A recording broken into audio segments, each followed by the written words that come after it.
உயிரை நாம எடுக்காவிட்டால் உபத்தியம் செய்வாள் என்று சொல்லி வேதியரும் பட்டியிருந்த பொன்னையெல்லாம் கலட்ட வேண்டும் என்று சொல்லி வேதியரும் ஏது செய்தார்.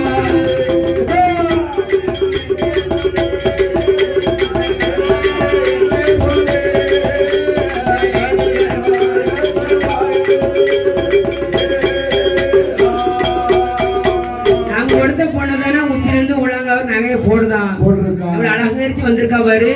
இந்த நகையை போறாம கலட்டணுமே, இந்த சண்டாளியை உயிரோடு விடக்கூடாது என்று சொல்லி மடியில படுத்திருக்காள்ல, அப்படியே தொடையளவு மணல் குமைத்து அந்த மணல்ல அந்த பெண்ணை படுக்க வைத்தா.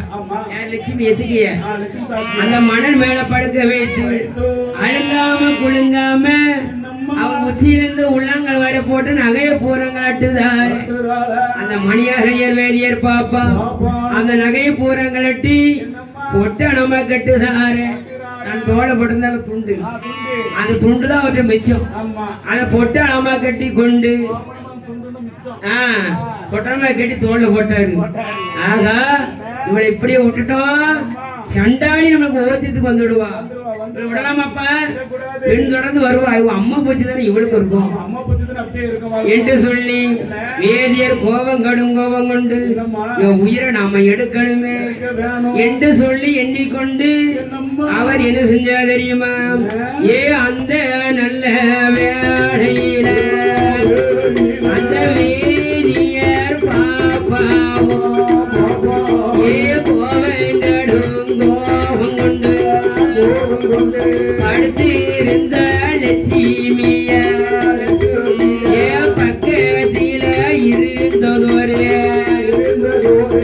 ஆரங்கல்ல தூக்குவாரா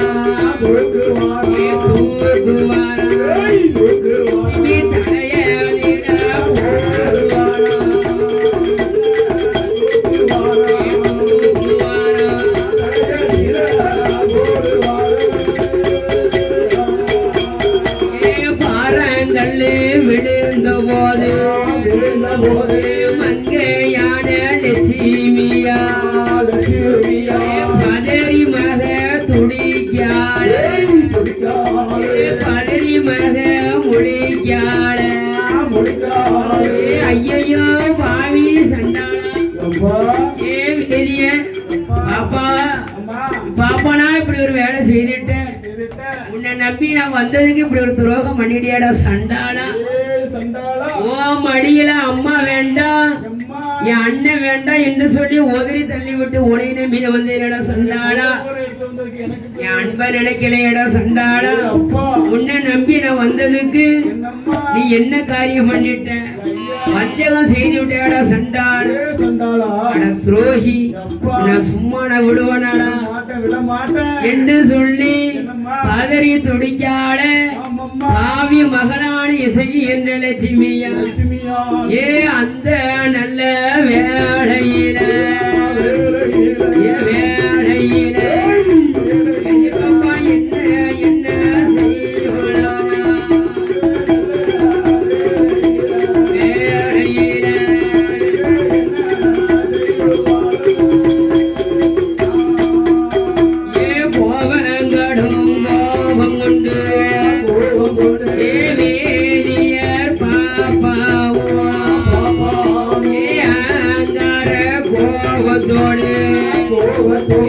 மீண்டும் அந்த கள்ளத்தானே கையதில எடுத்து கொண்டு தாயான லட்சுமியா தலை மாட்டில் நின்று கொண்டு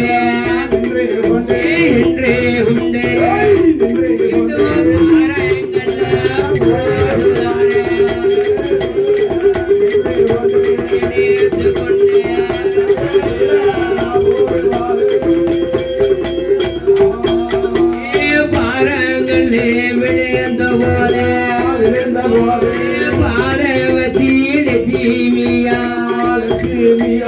உருளுதாளே பெறாடுதாளே ஓங்கி சத்தம் போடுதாளே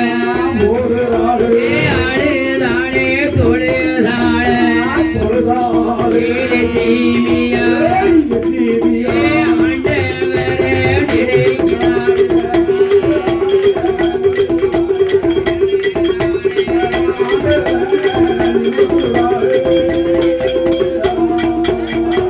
ரத்தமது வருகுதையா ஏரணமது துடிக்குதையா அங்கமது பதறுதையா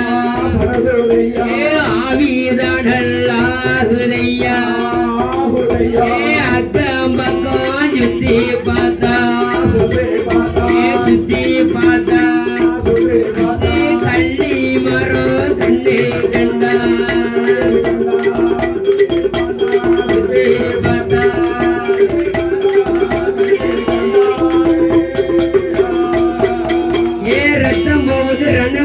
உயிர் துடிக்கி அங்கம் பதறுது உருளுதாள பெருளுதாள ஓங்கி சத்தம் போட்டாள் பாவி சென்றாளி இந்த பாதையை தேடி வந்ததுக்கு பாவி மோசம் செய்து விட்டாரே ஆண்டவரே பகவான் என்று சொல்லி அக்கம் பக்கம் உயிர் போகும்போது சுத்தி பார்த்தாள அவளுக்கு அந்த கள்ளி மறந்து அவ கண்ணுக்கு தெரிஞ்சது அப்ப என்ன செஞ்சா தெரியுமா ஆண்டவரே பகவானே இந்த கள்ளி மரமே சாட்சி நாடகமே சாட்சி இந்த சண்டால வேணியர் பாப்பான் இதை நயம் வஞ்சம் செய்து விட்டானே துரோகம் பண்ணிட்டானே இவனை உயிரோடு விடக்கூடாது இவனை விடக்கூடாது எனக்கு மீண்டும் உயிர் பச்சை கொடுக்கணும் கொடுத்து இந்த சண்டால பாவி என பழி வாங்கி ஆகணும் கடவுளே இந்த கள்ளி மரமே சாட்சி காணகமே நீயே சாட்சி என்று சொல்லி ஈசன் பகவானிடம் நம்ம சொல்ல வேண்டும் என்று சொல்லி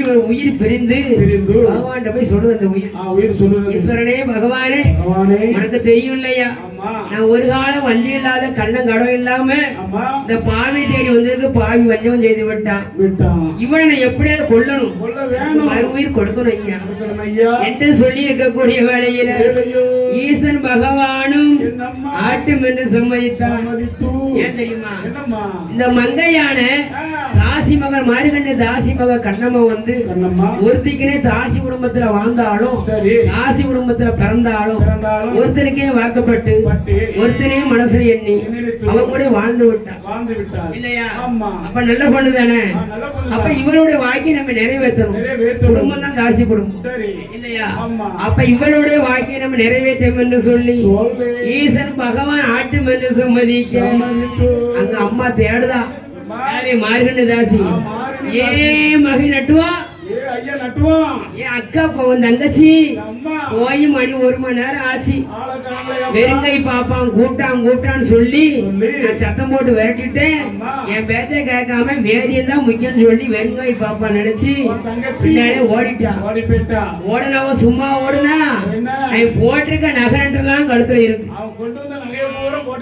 போய் 1 மணி நேரம் ஆச்சுதுடா என் மகனை நட்டுவான் உன் தங்கச்சி போனவள ஆளக்காங்களையாடா சீக்கிரம் கூட்டிட்டு வாடா பாவி மனுஷன் என்ன செஞ்சிட்டானோ தெரியலையே உன் தங்கச்சிய வரக்காங்களைய என்று சொல்லி அந்த மார்கண்ட தாசி சொல்லக்கூடிய வேளையில அந்த நட்டுவான் ஆட்டி மெல்ல சமயத்தை அம்மா நீ கவலைப்படாத நம்ம தங்கச்சி எங்க இருந்தாலும் கூட்டிட்டு வாரு என்று சொல்லி அந்த நட்டு வருவாரான் ஐயா அவன் எப்படி வரான் தெரியுமா அந்த நல்ல வேளையில் நாளையில் நல்ல வெள்ளிக்கிழமையில் அந்த சம நேரத்தில் வாராணி நட்டுவான் தங்கச்சிய காணலையில் அக்கம் பக்கம் பார்த்தானே தங்கச்சிய காணலையில் என்று சொல்லி நட்டுவான் நாத எண்ணம் அல்ல எண்ணுவான மனதில் கால் போன இடங்களெல்லாம் காட்டுக்குள்ள கால் போன இடங்களெல்லாம் தங்கச்சிய தேடுதானே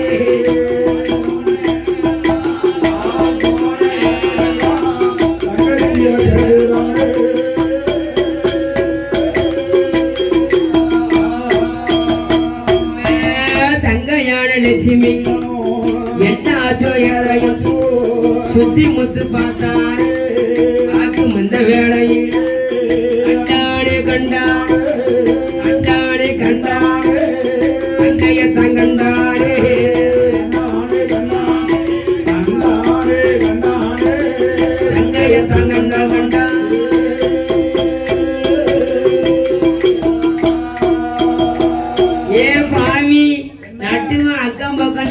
பார்த்து ஏ கள்ளி மரக்கொப்பு பக்கத்துல பார்த்தாரு தங்கச்சி படுகொலையா படுகளமா படுத்து கிடக்காள ரத்தம் வதைக்கு ரணம் போய் கொண்டு இருக்கிறது ரத்தம் அவளை ரத்தம் பெரிய கண்ணை கொண்டு மண்டையில போட்டு என்னத்துக்கு ஆகும் ஓடி வந்து தங்கச்சி தங்கச்சி என்று சொல்லி மொத்துவானம் மதுவானம் மடியில வச்சு தங்கச்சி தங்கச்சி என்று சொல்லி அலறி துடிக்கான் ஒரு நாள் ஒரு பொழுது நீ இல்லாம இருந்தது கிடையாது என் தங்கச்சி நீ என்ன விட்டு போயிட்டியா அம்மா அந்த வெறுங்கை பாப்பா உன்னை இவ்வளவு மோசம் செய்து விட்டானா நீ இல்லாத வாசல அண்ணன் ஒரு நாள் உயிரோடு இருக்க மாட்டேன் என் தங்கச்சி நீ போன இடத்துக்கு நான் வாரேன் என்று சொல்லி தங்கச்சி பக்கத்திலே உருளுதான் பரளுதான் மண்டையில அடிச்சு ஐயோ பகவானே ஏன் இப்படிப்பட்ட சோதனை ஈஸ்வரனே என் தங்கச்சிக்காக பேர்பட்ட நிலைமை வரணும் என்று சொல்லி பகவான் நினைச்சு கண்ணீர் விட்டு அங்கார கோபத்துல தங்கச்சி எந்த இடத்துல மாட்டு மடிஞ்சாலும் அதே இடத்துல அந்த கண்ணுல போய் முட்டுதான்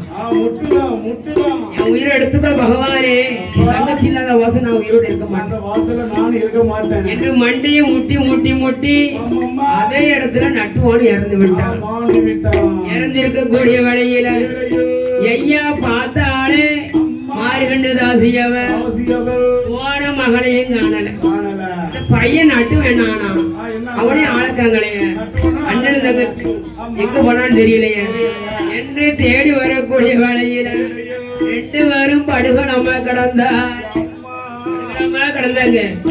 ஆக சண்டாளி வேதியர் பாப்பா நம்ம பிள்ளையும் கொண்டுட்டு இவனையும் கொண்டுட்டானே இவனை உயிரோடு இருக்கலாமா இவனை கொல்லணும் என்று சொல்ல அந்த விரட்டை ஓடி வார யாரு மார்கண்ட தாசியவன் அவனை கொல்ல வேண்டும் என்று வரக்கூடிய வழியில வேதியர் பாருங்க பிள்ளை உயிரை எடுத்துட்டு பாட்பாடி போறான் காசிக்கு போகலாமா வந்த வாசிக்கு வட்டி கொடுத்து வாங்கலாமா ஆசைக்கு போகலாமா அந்த வாசிக்கும் வட்டி கொடுத்து வாங்கலாமா கப்பலையும் விலை கொடுத்து வாங்கலாமா ஏன்னா இவன் கையில அவள நகை இருக்குல்ல அம்மையப்ப கோயிலோட தங்க நகை வயிறம் எல்லாம் கையில இருக்குல்ல பாட்டு படிக்கதான் செய்வான் கப்பலை வாங்குவானா காசிக்கு போவானா வட்டி வாசி கொடுப்பானா என்னப்பா பாட்டு படிச்சுட்டு வரோம் அப்படி பாட்டு படிச்சுட்டு வரக்கூடிய வேலையில மத்தியான நேரத்துல அவளை தாகோட தண்ணி தாக எடுக்கு அங்க ஒரு பாலங்கள் இருக்குப்பா அந்த பாலங்கடத்துல போய் தண்ணி குடிப்போமா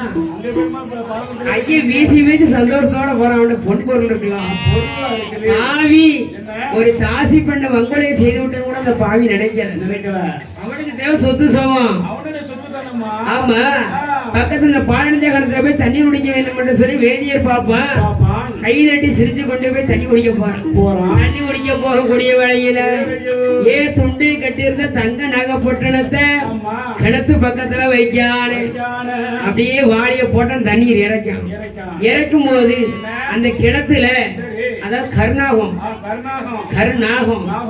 அந்த நாகமானது அந்த கிணத்து காலத்துல ஓட்டையில ஒளிஞ்சிருக்கு அப்ப அந்த கருநாகத்துக்கு வந்து ஞான திசையால் தெரியுது என் சண்டால வேதியர் பாப்பா ஒரு அழகான தாசி பண்ண உயிரை வங்குழமை செய்து விட்டு அம்மையப்பன் கோயிலோட நகையெல்லாம் திருடி கொண்டு வந்திருக்கானே இவரோட உயிரோடு விடலாமா என்று சொல்லி ஆமா பெரிய பாலம் கிடையாது கீழே படியில இறங்கி தண்ணி குடிக்க போறான் அந்த நாள் சும்மா விடுமா ஒரே செடி நல்ல பாம்பு கருணாகும்பா அப்படி குடியிருக்கும் போய் உள்ள 2 படி இறங்கி இருக்காம செடியோட செடியா வந்து காலை கொத்திருச்சு பாம்பு கொத்துன உடனே அந்த காட்டுக்குள்ள அத்துவான காட்டுக்குள்ள ஏன் எல்லாரும் ஒடியாங்க என்னை பாம்பு கடிச்சிருச்சு எல்லாரும் வாங்க என்னை காப்பாத்துங்க அவனுக்கு அங்க யார் காட்டை காப்பாத்துக்கு யாரு இருக்கா கிணத்துக்குள்ள கிடக்கான் என் பாம்பு உயிர் போனா பரவாயில்ல நகை பத்திரமா இருக்குன்னு சொல்லி அந்த காலில் அந்த பாம்பு கொத்தின காலோட மேல ஏறி அந்த தங்க நகை பொட்டணத்துல கையில எடுக்க போற கை வலி கிணத்துல விழுந்துட்டு அப்ப அது எங்க போய் சேரணும் அங்கதானே போகும் அப்படி இருக்கக்கூடிய வேலை வேதிய பாப்பா அந்த பாம்பு கொத்தினோட அதே இடத்துல மாட்டு மழிஞ்சிட்டாரு மாறுகண்டு தாசியவள் வேதியர் பாப்பானை பழி வாங்க வேண்டும் என்று வரக்கூடிய வேலையில செத்து கிடக்காத பார்த்தான் ஆக அந்த ஈசன் பகவான் அவனுக்கு தீர்ப்பு வழங்கி விட்டார். நீ நாமே அவனை கொள்ளணும் என்று மீண்டும் மகா படுகிறது பக்கத்துல வந்தான். என் மகனையும் ஒரு அடியில போட்டிருக்கா, மகனையும் ஒரு மடியில போட்டிருக்கா. முட்டி முட்டி அழுதாட முத்து மாலை அருந்துவாள. என் மகனே கண்மணி ஆம்பத்த கட்டி மகன் என்ன மோசம் வந்ததம்மா, மது வருகுதம்மா, ஆனாலும் போகுதம்மா என் பிள்ளைய கண்ணு மேலே. அம்மா வார்த்தை கேட்கலையோ, அம்மா வார்த்தை கேட்கலையோ, அருங்கிலிய கண்மணியே.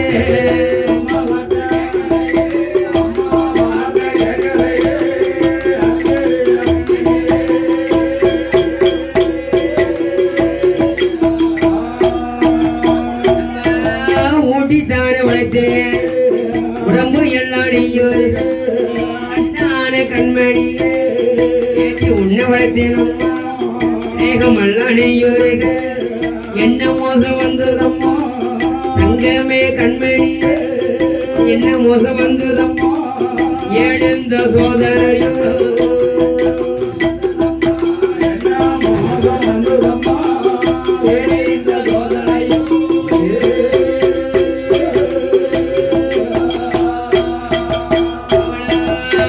முட்டி அழிதாள் மாலை அருந்தவே ஐயான மாறுகண்ணு மாறுகண்ணு தாசியவோ அகலாடு மகளையும் மடியதில வைத்துக் கொண்டு ஆண்டவரே பகவான், ஆண்டவரே பகவான் என்ன மோசம் வந்துரையா,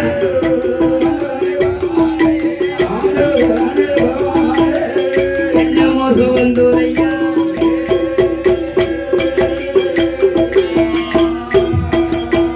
என் பிள்ளைகள் இல்லாத வாசல நான் என் உயிரோடு இருக்கணும், நான் உயிரோடு இருக்க மாட்டேன். என் ஈஸ்வரனே பகவானே என் உயிரை எடுத்துக்கோ என்று சொல்லி அதே கல்லுல முட்டி முட்டி முட்டி அவளை இறந்து விட்டாளா. கடைசி ஒரு 3 உயிரும் கைலாசத்துல போய் அந்த கைலாசத்துல நம்ம அம்மையான லட்சுமி போய் நிக்கா, நட்டுவும் போய் நிக்காரு, கடைசி இவளும் போய் நிக்கா. அப்பதான் ஈஸ்வரன் பகவான் சொன்னார், அம்மா ஏ லட்சுமி அதாவது நீ பிறந்தாலும் தாசி குடும்பத்துல பிறந்தாலும் ஒருத்தருக்கே நீங்க வாக்கப்பட்டு இறந்திருக்க, நிச்சயமாக உனக்கு மறு உயிர் கொடுக்கிறேன். உனக்கு மறு பிச்சை தரணும்னா ஏ சந்திரமுத்ரா எங்க வாரும் இந்த மார்கண்ட தாசி மக மங்கையான லட்சுமி அவ எங்க போய் பிறக்கான விதிமுறை இருக்கா, கணக்கு இருக்கா, ஏட்டு இருக்கா? அந்த ஏட்டை பார்த்து என்ன சொன்னேன், சித்திரபுத்திரனாரும் அந்த மார்கண்ட தாசி மக மங்கையான லட்சுமி இசைக்கு அவன் திரியேட்ட பாக்காரு. எனக்கு மறு ஜென்மம் இருக்கு, மறு ஜென்மம் இருக்கு இல்லையா? அவன் எங்க போய் பிறக்க போறான் தெரியுமா? ஈஸ்வரனே பகவான் இவ பிறக்கக்கூடிய இடம் சோழ நாட்டுல சோழராஜ மன்னனுக்கு இவ பிள்ளையாக பிறக்க போறான். அது விதிமுறை அப்படிதான் இருக்கு. இந்த நட்டுவன் யாரு தெரியுமா? அண்ணதானே. இந்த நட்டுவனும் இந்த சோழராஜனுக்கு மகனாக பிறக்க போறான். 2 பேரும் 2 பிள்ளையா பிறக்க போறாங்க. அப்படிதான் விதிமுறை இருக்கு. மறு படைப்போம் என்று சொல்லி ஈசன் பகவான் சொல்லிவிட்டு எனக்கு வாழ்த்து நல்ல வரம் கொடுத்தா இவனை ஆட்டி மென்று சம்மதித்து பகவான் இடம் விடைகள் பெற்று மறு உயிர் ஈசன் பகவான் கொடுத்துட்டாரு. அப்ப நம்ம சேர நாட்டுல பிள்ளையாக நம்ம பிறக்க வேண்டும் என்று சொல்லி கைலாசல இருந்து மறு உயிர் உறவீராக சோழ நாட்டுக்கு போக வேண்டும் என்று சொல்லி வரக்கூடிய வேளையில அங்க என்ன நடக்கு தெரியுமா? நாட்டிலேயும் நல்ல நாடு, நாட்டிலேயும் நல்ல நாடு, புகழும் நாடு, கோடமல புழையும் நாடு, உந்தகண்டல் வேசும் நாடு, சாரமல புழையும் நாடு, சாரமல புழையும் நாடு, சரமிளகு விளையும் நாடு.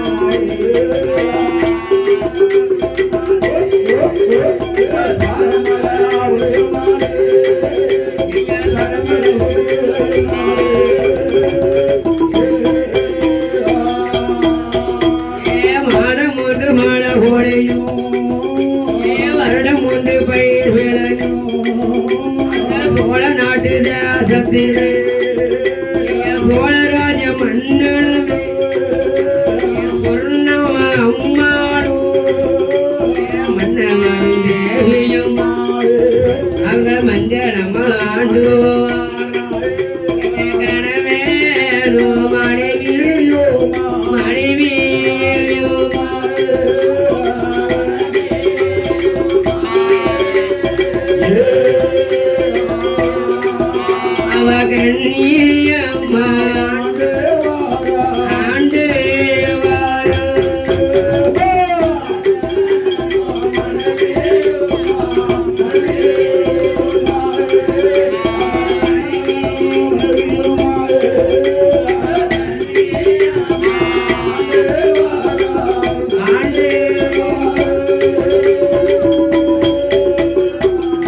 தேசத்தில் சோழராஜ மன்னனு அவருடைய மனைவியவள் அந்த சொர்ணம்ம பெண்கொடியாள் உடலும் நல்ல உயிரும் ஒற்றுமைய வாழ்ந்துவார் கண்ணிவி மிக ஆர்ப்பது அந்த கணவர் மனைவியும் கண்ணிக்கு மிக ஆர்ப்பது போல் அவர் கருத்துடனே வாழ்வாரா.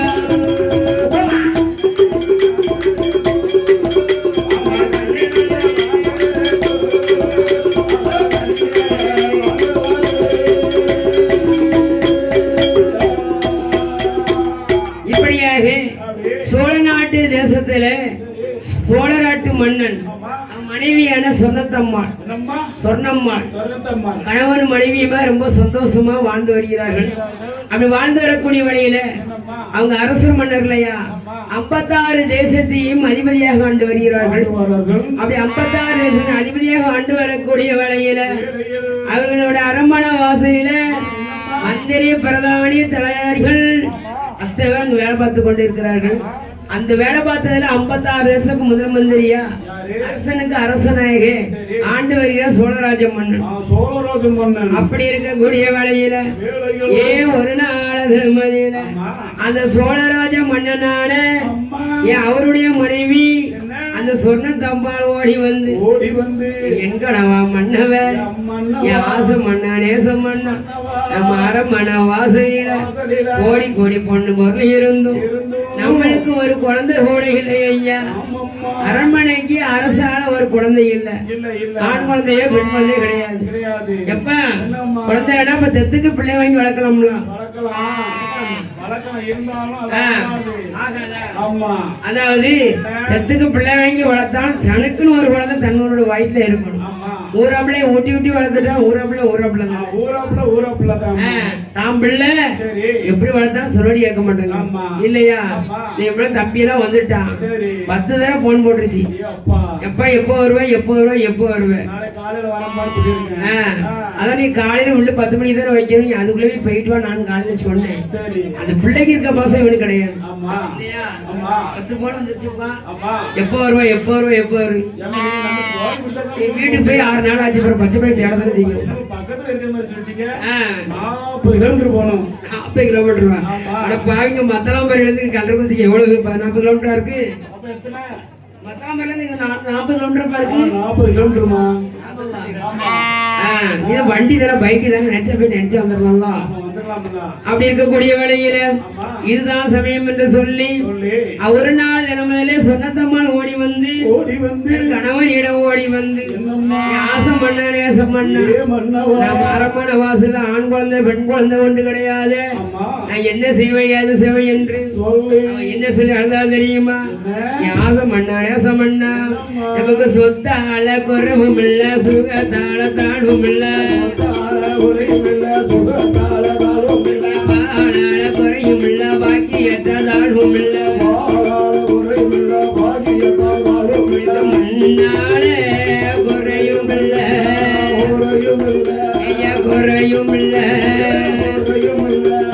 மழையால தாழ்வும் இல்ல குறையும் இல்ல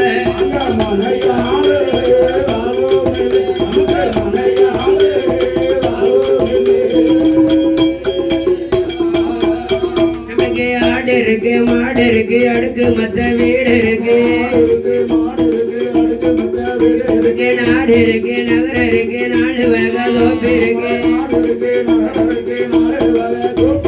காசு இருக்கு பணம் இருக்கு அண்ணா பணம் இருக்கு கை நிறைய சொத்து இருக்கு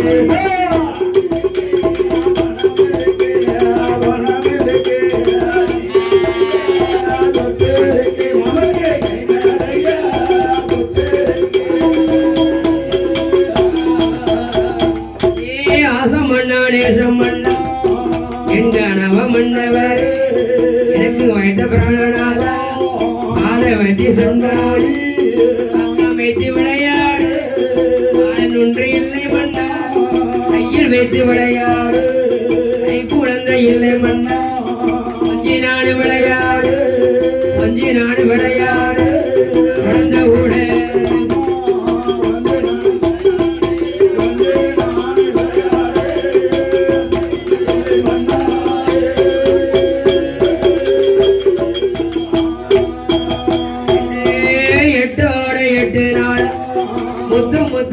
கண்ணீர் முகமெல்லாம் சோற விட்டா பகலம் போல கண்ணீர் பக்கமெல்லாம் சோற விட்டா அழுதாளே தொழுதாடு அழுதாளே தொழுதாடு ஆண்டவர நோடுவாடு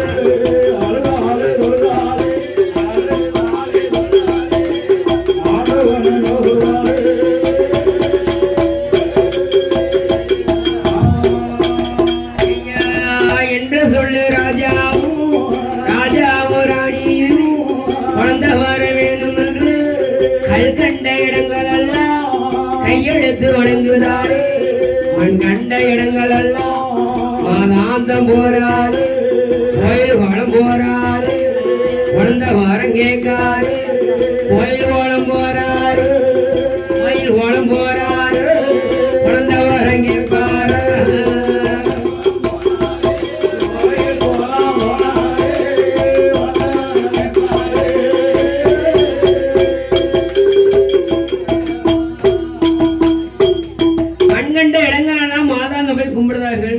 கல்கண்ட இடங்கள்லாம் கையெடுத்து வணங்குதார் கோயில் கண்ட இடங்களெல்லாம் கும்பிட்டு வணங்குதார் ஐயாவே எங்க அரண்மனை வாசல் 56 தேசத்தின் அதிபதியா ஆண்டு வருகிறேன் என் மனைவிக்கு ஒரு ஆண் குழந்தை பெண் குழந்தை இல்லை என்று சொல்லி முத்து முத்த கண்ணீர் வடிச்சு அழுகிறார் அப்படி அடித்து வரக்கூடிய வேளையில ஏ அம்மையப்பன் அம்மையப்பன் அருளால சில நாள் கழித்து அந்த சோழராஜனுடைய மனைவியானவர் இல்லையா சொர்ணத்தப்பன் ஆமா அந்த ஈஸ்வரன் பகவானுடைய இருவையால தெய்வத்தை நம்பினா அவருக்கு நல்ல காலம் பிறந்துருச்சு இல்லையா அவருடைய அருளால அந்த சொர்ணத்தம்மாள் அன்றே நல்ல குடிமருந்து அதுவே ஒளி சூழியாக இருக்காள அவன் 1 மாதமா 2 மாதமா எவன் உச்சம் 3 மாதமாச்சு 3வது மாசத்துல ஏ முத்து முத்தாவே திடுமா முக வெளுப்பு ஆயிடுது 3வது மாசத்துல அங்க மந்திரி பிரதானி தயாரி வரதுலாம் ரொம்ப சந்தோஷமா அரண்மனை வாசலில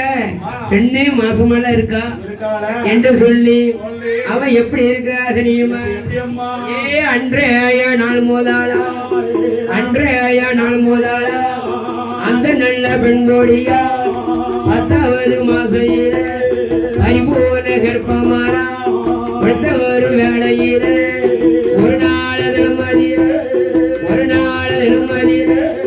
என்ன நடக்குதாரா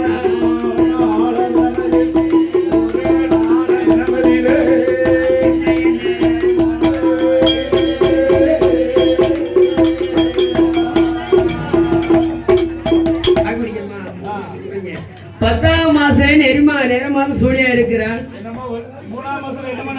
3 மாசம் முகவெளுப்பா இருக்கு 4 மாதம் உணருது 5 மாசம் அறவையில் கர்ப்பமா இருக்கிறாள் 6 மாசத்துல தங்க நிறமா இருக்கு 7 மாசத்துல எப்பா இருந்தாலும் எழுந்தரிப்பா பாதவத்து எழுந்திருத்தா நடக்க மாட்டா 7 மாசத்துல என்னமா கேப்பா எப்பா 7 மாசம் வாய்க்கு என்ன ருசியா வேணுமா உன் அப்பா வீட்டுல கெட்டதெல்லாம் கிடைக்கும் இல்லையா வீட்டுக்காரங்க செஞ்சா கொடுக்காங்க அதுகளுக்கு உங்க அம்மா அப்பா எடுத்து செஞ்சு கொடுத்தா நல்லா வாங்கி ருசியா போய் சாப்பிடுதாமா சென்னைட்டி கொடுக்காவளா உனக்கு தெரியுது எனக்கு தெரிய மாட்டாங்க எப்பா சோறு 5 சோறு விதவிதமா படைச்சு கொடுக்காங்க 3வது மாசத்துல சென்னைட்டி கொடுக்காங்க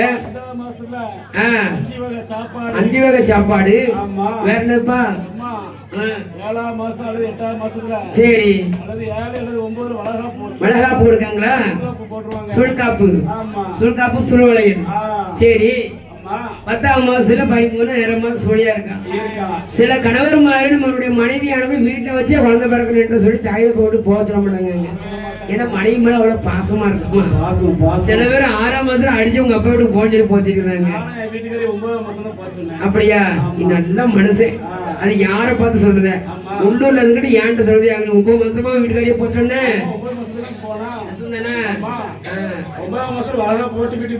சரி ஆண் குழந்தை பிறந்துச்சு பிறந்த 9 மாசம் நீ அனுப்பியிருக்க 9 மாசம் வரை வேலை பார்த்து பைசா கொடுத்துருக்கான்ட்டு அதான் வச்சிருந்துருக்கான் வேலைக்கு இதுவரை போவே இல்ல. நான் தான் பார்த்துட்டு ஸ்கூல்ல டீச்சரா இருக்கா, அந்த சம்பளத்தை வாங்கணும்ல, அதுக்காண்டி தான் படிச்சிருக்கேன். இல்லன்னு நீ அனுப்பியே மகனே 6 மாசம் அடிக்க ஒப்ப விடுதானே அனுப்பிருப்பாங்க. ஒரு வருஷம் லீவ் கொடுத்தாங்க கவர்மெண்ட். ஆமா, ஒரு வருஷம் லீவ் ஆயிட்டு. அப்படி இருக்கக்கூடிய வேளையில இதுதான் சமயம் என்று சொல்லி 10 மாசம் நிறமாத சூழியா இருக்காள. நிறமாத சூழியா இருக்கக்கூடிய வேளையில அதுக்கு அடி வயிறு வலிக்குதும்பா, வானாடு போகுதும்பா. முடிஞ்ச அப்ப என்ன செஞ்ச அலறி துடித்தாள ராஜாவின் மனைவி அவள். அந்த ராஜா ஓடி வந்து மருத்துவத்தை அழைத்து வந்து மருத்துவம் பார்க்கக்கூடிய வேளையில அந்த மருத்துவம் பார்க்கும் போது வயிற்று வலி தாங்க முடியாம உருதுகிறாள். பிறகுதான் தலப்பிரசவம் இல்லையா, தலப்பிரசவத்துல பிள்ளை பிழைச்சிருந்தா தான் கெட்டிக்காரு. இல்லைன்னா அவன் முதல்லப்பா இப்ப என்ன கஷ்டமா, இப்பதான் ஆஸ்பத்திரி இருக்குல்லப்பா, ஆஸ்பத்திரியில இருக்குல்ல, தனியா பயப்படணும். அப்படி இருக்கக்கூடிய வேலை இதுதான் சமயம் என்று சொல்லி அந்த மருத்துவச்சி ஓடி வந்து மருத்துவம் பார்க்கக்கூடிய வேலையில அந்த அம்மையான சொன்னத்தம்மாளுக்கு அழகான குழந்தை பிறக்குது பாருங்க. அம்மா மருத்துவம் பார்க்கக்கூடிய வேலையில அவன் என்ன குழந்தை பிறக்கு தெரியுமா, அங்க அடி பிடியா வயர் வலித்து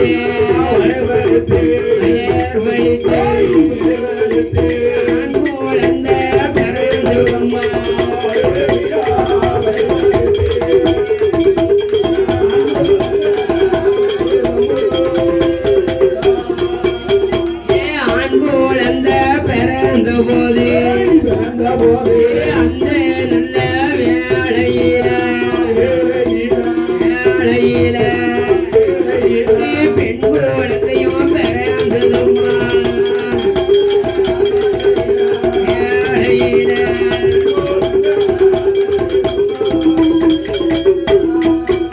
அந்த மருதசி பெண் கொடியா குழந்தை வந்து பிறந்த போது பாட்டி சேனையுட்டி கொப்பில் கொடி தானெடுத்து அரமனைக்கு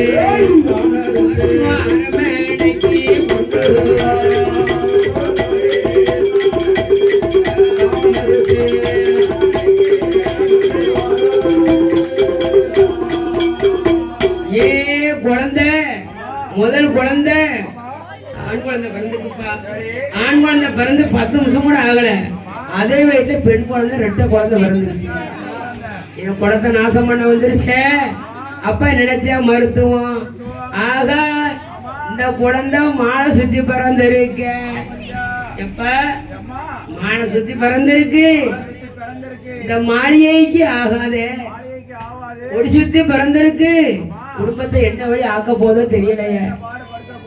ஆணுக்கு ஆணு 2 குழந்தை பிறக்கணும், பெண்ணுக்கு பெண் 2 குழந்தைய பிறக்கணும். ஆனா ஆணு பெண்ணும் 2 குழந்தைய பிறந்தா குடும்பத்துக்கு அழக்கழிவு, குடும்பத்துக்கு ஆகாது.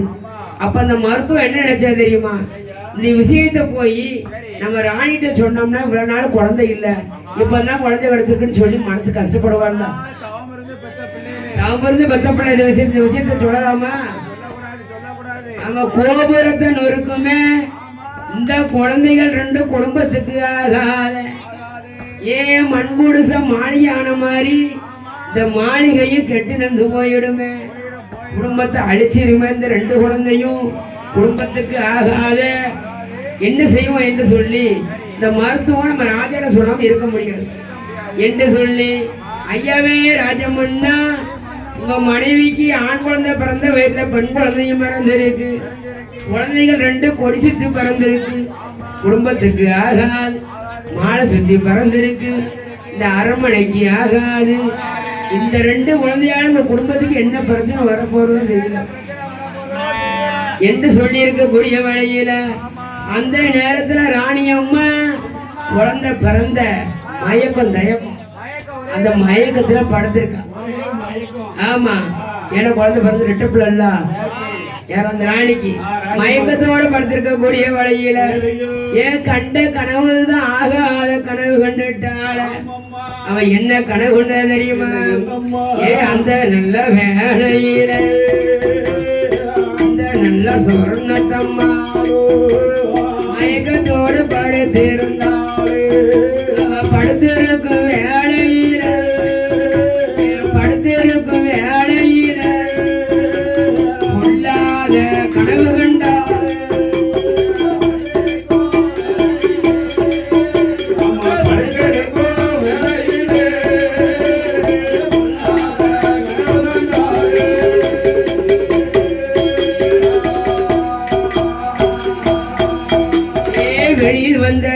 எலியத்தான் வெறுகி ஓடி கொள்ள பார்த்தாள் வெறுகதான் ஓடி வந்து வெளியில் ஓடி எலியத்தானே எருவி வந்து விழுங்க கண்டாள் உள்ள வந்த எலியத்தான் உள்ள வந்த எலியத்தான் நல்ல பாம்பு முழுங்க கண்டாள்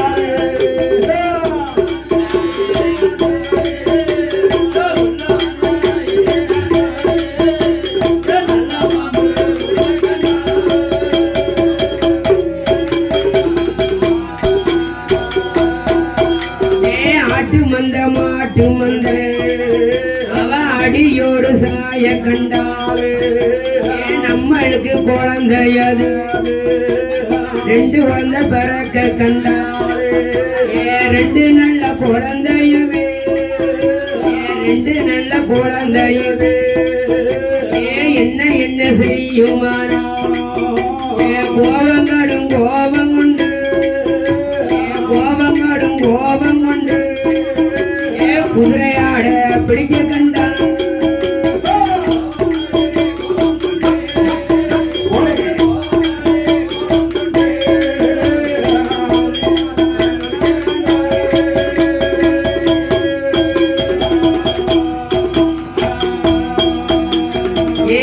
பாலுக்கு பதிலாக நம்ம பெற்ற குழந்தை ரெண்டு கோலத்துல போய் பசுமாடுகளை பூரா பிடிச்சு திங்க கனவு கண்டால் இந்த மயக்கத்தோடு படுத்திருந்த கனவு குடும்பத்துக்கு வந்துருமோ தெரியலையே என்று சொல்லி கணவரிடம் ஓடி வந்து என் கனவா மன்னவர் நான் கண்ட கனவுதான் என் குழந்தைக்கு பழுத்து விடுவோமா நான் கண்ட கனவு மாதிரி ஒண்ணுக்கு ரெண்டு பிள்ளை பிறந்திருக்கேன் ஆண் குழந்தை பெண் குழந்தை பிறந்திருக்கு ஆட்டு மந்தை அழிச்சிடுமோ மாட்டு மந்தை அழிச்சிருமோ தெரியலையே அண்ணா அண்ணா நம்ம பிறந்த குழந்தை வந்த நேரத்துல வெளியில ஒண்ணு எளிய வெறுகு ஓடி வந்து விழுங்க கண்டான் அது மட்டுமா உள்ள வந்த எளிய நல்ல பாம்பு தூங்கி விழுங்க கண்டான் இப்பயும் மோசம் வந்துச்சு நம்ம குழந்தை ஆட்டு மாட்டை அடிச்சு திங்கிற மாதிரி கனவு கண்டன இது படிச்சாலும் படிச்சிருமோ என்று தெரியல என்று மொத்த கண்ணீரை படிச்சாலுதான் அப்பதான் பார்த்தா ராஜா அடியே கண்ட கனவெல்லாம் கண்டுட்ட உயிரோடு நம்ம வாழ முடியுமா இதெல்லாம் கண்ட இது ஒரு விஷயமா நீ கவலையே படாத நமக்கு அம்மையப்பன் அருளாத ஆணுக்கு ஆண் பெண்ணுக்கு பெண் குழந்தை இல்லாம இருந்ததுக்கு ரெண்டு குழந்தை கொடுத்திருக்க அதை வச்சு நம்ம சந்தோஷமா வாழ்வோம் எதுவும் கவலைப்பட வேண்டாம் ஆமா அப்படியா என்று சொல்லி இருக்கக்கூடிய வேளையில அவ சொன்ன பிறகு இந்த மருத்துவம் சொன்னது நினைச்சு பார்த்தா ராஜா ஐயா குழந்தை கொடி சுத்தி பிறந்திருக்கு குடும்பத்துக்கு ஆகாது மாடு சுத்தி பிறந்திருக்கு மனைக்கு ஆகாது குடும்பத்தை ரெண்டு ஆக்கிரும் குடும்பத்தை நாசம் பண்ணிரும் என்று சொல்லக்கூடிய வேளையில எம்மா நாட்டாமை மாரியப்பன் அண்ணன் அவர்கள் எங்கிருந்தாலும் உடனடியாக ஆலயத்துக்கு வரும்படி கம்பியாளர் அழைக்கிறார்கள். நாட்டாமை மாரியப்பன் அண்ணன் அவர்கள் எங்கிருந்தாலும் உடனடியாக ஆலயத்துக்கு வரும்படி விழா கம்பியாளர் அழைக்கிறார்கள். இப்படியாக இதுதான் சமயம் என்று சொல்லி பிள்ளைக்கு என்ன விதி எழுதியிருக்கோம்